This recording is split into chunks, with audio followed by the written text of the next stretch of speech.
Sydney is a notoriously health and image conscious city, and veganism is one of the latest lifestyles proving to be more popular.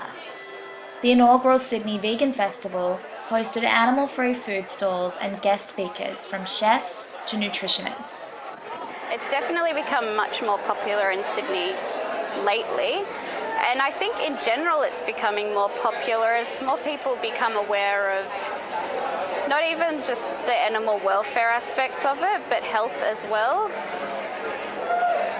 It's just exploding. I definitely think more people are becoming vegan in Sydney. I'm really excited for it, and I know that there's like a revolution happening, which is awesome. I think definitely veganism is becoming more widespread, and vegan options everywhere, and popping up on menus, and vegan restaurants popping up everywhere. Today I'll be making mac and cheese, and I think a lot of people, well, Americans anyway, like really miss creaminess, and really the first thing they always say is, oh, but I can't give up cheese. So things like that, comfort foods that people are used to that just have a ton of flavor, really soul satisfying. So I'd say mac and cheese is a really good converter. The focus on getting calcium from dairy is just so big and so pervasive in our culture.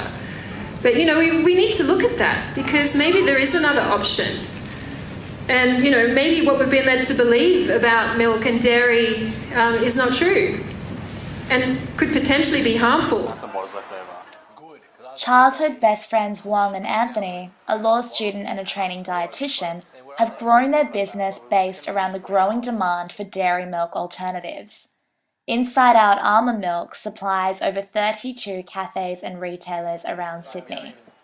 The milk alternative market is we're at that tipping point where veganism, almond milk, and all those sort of alternatives are going to explode, or should explode. It all started because of the potential in the market, with vegans, vegetarians, the gluten-free, lactose-free, rise as well. So the vegan community were the first people we approached when we had a legit commercial product. Boom went straight to Sedana Kitchen in Enmore. Yeah, they're one of the most renowned vegan cafes in Sydney.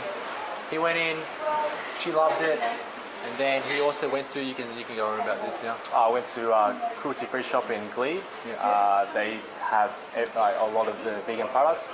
A lot of vegans around Sydney go to that store, so that was an easy sell there too. There's no question that veganism is becoming a less obscure lifestyle choice, though the health benefits claimed by advocates are still up for debate. Sky Blackwood was vegan for 2 years and says the diet had a detrimental impact on her health.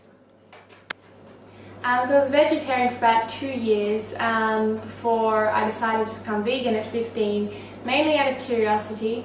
I think because I was just so stubborn and wanted to prove everyone wrong, I stuck with it for about 2 years, and without realizing it, over that time I was consuming like 5 or 6 cups of coffee daily just to keep myself going. After having a blood test done and the results showing that there were quite a few deficiencies in my diet, I started to try and introduce other foods back, beginning with dairy, and once again become a vegetarian, then slowly fish and other seafoods, and then eventually chicken and red meats and all the rest of it, which was huge for me because I'd never eaten them before, and so it was all new, but I noticed straight away how much better I was feeling.